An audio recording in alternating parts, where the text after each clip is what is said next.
রাজধানীর পোস্তায় সিন্ডিকেট করে কোরবানির চামড়ার দাম কমানো হচ্ছে বলে অভিযোগ করেছেন মৌসুমী ব্যবসায়ীরা।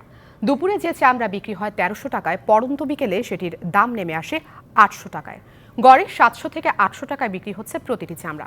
আড়তদারদের দাবি, প্রতিটি চামড়ায় লবণ ও অন্যান্য মিলিয়ে ৩০০ টাকা করে খরচ হওয়ায় তারা বেশি দামে কিনতে পারছেন না চামড়া।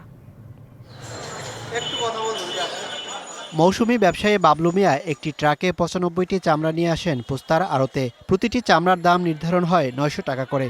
ট্রাক থেকে অর্ধেক চামড়া নামানোর পর মান ভালো নয় দাবি করে ফিরিয়ে দেন আড়তদাররা। ক্ষুব্ধ বাবলু বলেন, এসব আসলে দাম কমানোর চক্রান্ত। চামড়া আনছিলাম ৯৫টা, বুঝছেন, দাম বলছিল ৯৫০ করে।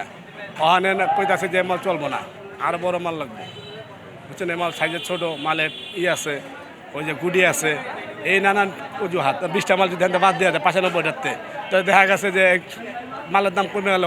আমি যেটা লাভ করতাম ওটা লাভ গোল্লায়। দুপুরে যে চামড়া ১৩০০ টাকায় বিক্রি হয়, বিকেলে তা নেমে আসে ৮০০ টাকায়। আবার একজন ৬টি পশুর চামড়া বিক্রি করতে বাধ্য হয়েছেন মাত্র ২০০০ টাকায়। দুপুরে ৩টা বাজেও কিছু চামড়া বিক্রি করছি, যেরকম ১৩০০ টাকা।